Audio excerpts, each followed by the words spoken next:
मैं कोई कसाई नहीं हूं और ना ही तो इस काले बैग में किसी जानवर का मांस है। मेरे हाथ में चाकू है और इससे मैं लड़कियों के शरीर से उसके अंग को अलग कर रहा हूं। मुझे ऐसा लग रहा है कि जैसे मैं कोई हत्यारा हूं, पर ऐसा नहीं है, बल्कि मैं मजबूर हूं इस तरह से हैवान बनने को। शायद गलती मेरी है जो मैंने अपनी बहन को इतने साल तक खुद से अलग रखा और आज मुझे ये सब देखना पड़ रहा है। आज 3 साल हो गए मुझे अपनी बहन से मिले हुए, पर ऐसा नहीं है कि मेरी उससे बात नहीं होती थी। मैं उससे दूर रहकर भी रोज बात करता था, पर न जाने क्या हुआ, उसने मुझसे बात करना ही बंद कर दिया। देश से बाहर होने की वजह से मैं भी उसके पास नहीं जा पाया।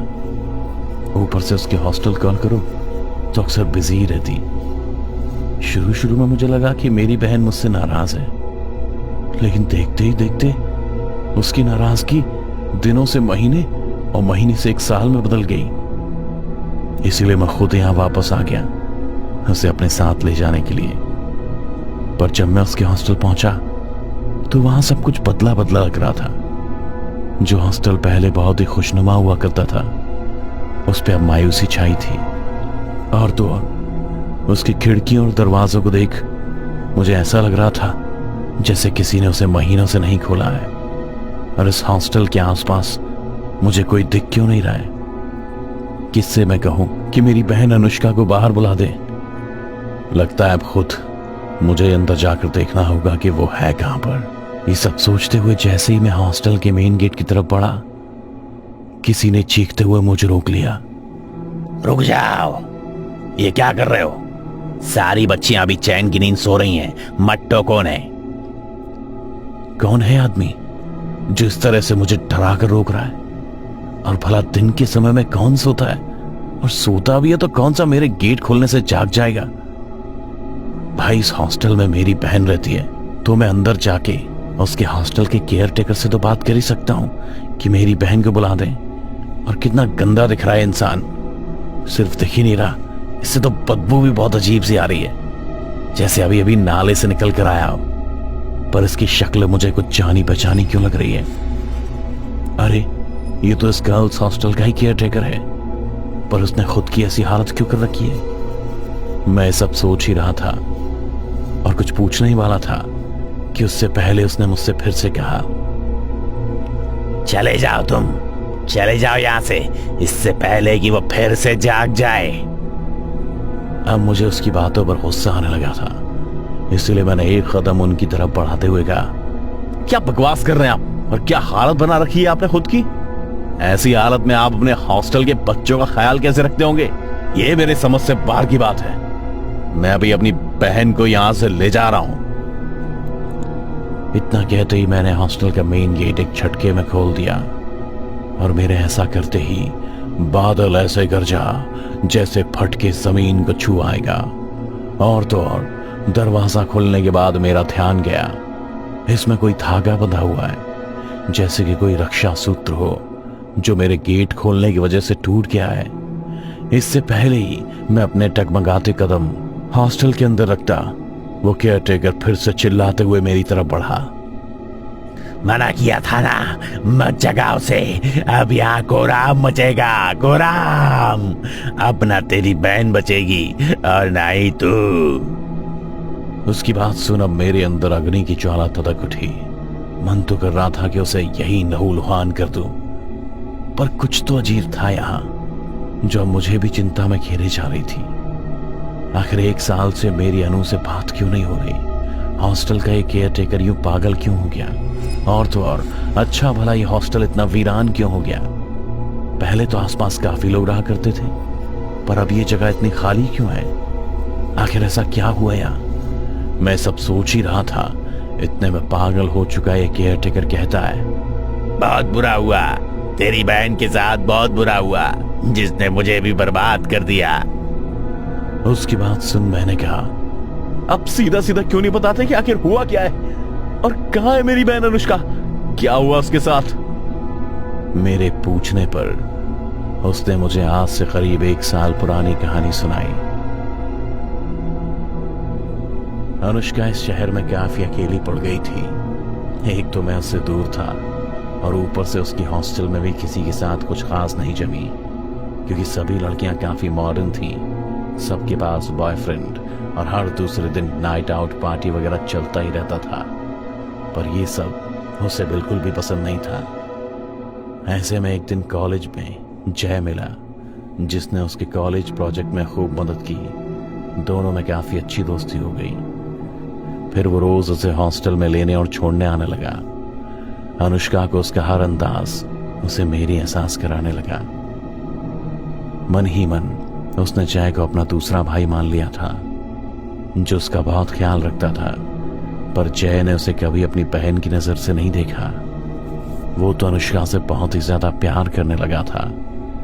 एक दिन बारिश में दोनों भीगते हुए काफी मजे कर रहे थे, जैसे कोई बच्चे हों। जय अनुष्का की अटखेलियों को देख उसे निहारे जा रहा था, और जब इस बात पर अनुष्का का ध्यान गया तो उसने पूछा, क्या हुआ जय, ऐसे क्यों देख रहे हो? आओ ना, आगे चलते हैं। अनुष्का की इतना कहते ही वो घुटने के बल बैठा और उसे आई लव यू कहकर प्रपोज कर दिया। फिर उसे गले से लगा और होठों से चूमने लगा। इधर लगातार बारिश हुए जा रही थी, बिजली कड़क रही थी, और अचानक ये सब होने की वजह से अनुष्का गहरे सदमे में थी। ऐसे सदमे में कि उसे ये भी होश नहीं था कि जय उसके होठों का रसपान कर रहा है।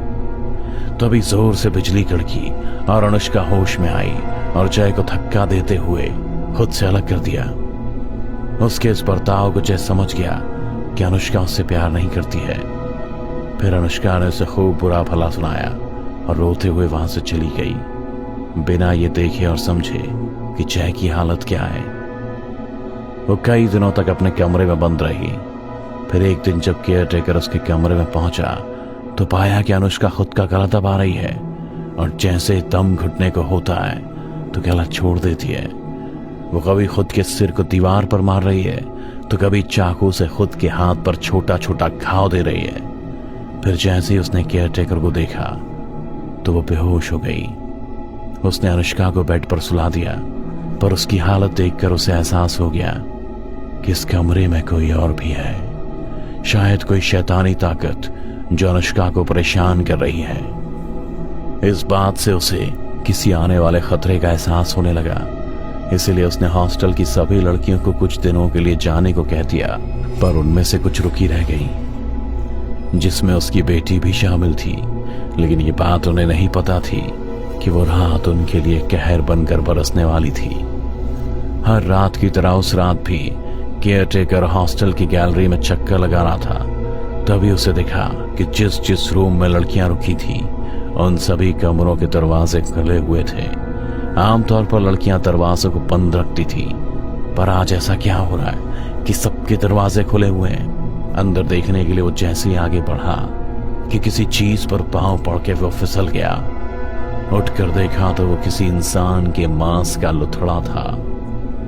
तभी हड़बड़ाहट में वो रूम के अंदर झांकता है और पता चलता है कि रूम की लड़की बेजान पड़ी है और शरीर खून से लथपथ, जैसे किसी ने उसे नोच खाया हो। सिर्फ इसी रूम में नहीं बल्कि हर रूम की लड़की का यही हाल था। तभी उसे अपनी बेटी का ख्याल आया।